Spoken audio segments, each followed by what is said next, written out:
दिल्ली वार्ता के लिए सूचना आएगी तो उसी संबंध में वार्ता के लिए बातचीत हुई है। मतलब कहा, दिल्ली से कहा गया था मुख्यमंत्री से मिलने के लिए। क्या सर अभी जो कयास लगाए जा रहे हैं मंत्रिमंडल विस्तार के, क्या उसको लेके भी चर्चा हुई है? कहा जा रहा है कि आने वाले हफ्ते भर के अंदर मंत्रिमंडल विस्तार हो जाएगा। अभी इस पे कोई चर्चा नहीं है। जब तक दिल्ली नेतृत्व से कोई सूचना नहीं आएगी तब तक उस पर कुछ नहीं हो सकता है। आपकी जानकारी के अनुसार, क्योंकि आपको तो ज्यादातर सभी चीजें पता रहती है, चाहे विपक्ष हो पक्ष हो, कब कहाँ क्या होने वाला है, तो उसकी जानकारी के अनुसार क्या मंत्रिमंडल विस्तार की कोई जानकारी अभी तक है? देखिए, जब चुनाव का बिगुल बजने के पहले, आचार संहिता लगने के पहले दिल्ली में भी विस्तार हुआ था पिछली बार, और यूपी में भी विस्तार हुआ था। तो उस आधार पे ये हम लोग कहते हैं कि आचार संहिता लगने के पहले विस्तार हो सकता है, ऐसी चर्चा रहती है।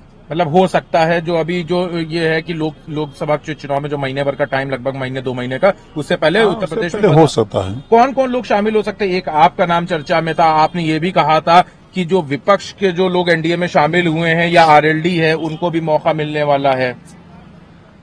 अब जो बातें वहां नेतृत्व के तय हुआ होगा, अब वो हमको जानकारी नहीं है। वहां से जो सूचना आएंगी तो वो सब आपके सामने मिलेगी। एक सवाल और है, अभी जिस तरह से आपने पहले ही बताया था कि समाजवादी पार्टी में क्रॉस वोटिंग होगी, उस वक्त क्रॉस वोटिंग भी तमाम विधायक उनसे अलग हुए, लेकिन अभी भी समाजवादी पार्टी में कल वो राम दर्शन के लिए गए रामलला की, उन्होंने कहा कि अभी तक उनको मौका नहीं मिला, उनको रोक दिया जाता था, लेकिन अब वो स्वतंत्र हैं, उन्होंने रामलला के दर्शन किए। तो क्या दिक्कत है?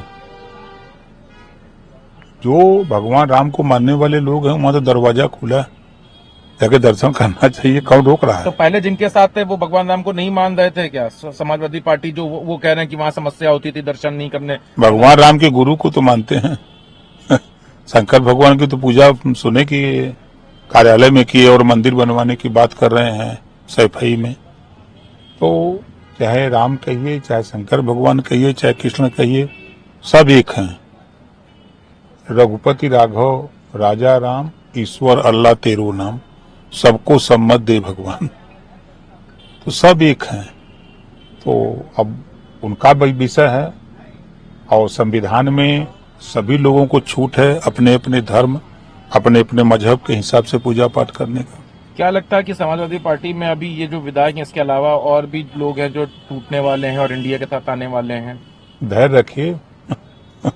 कुछ तो बता दीजिए, आपको तो सारी मालूमात रहती है। धैर्य रखिए, बताएंगे।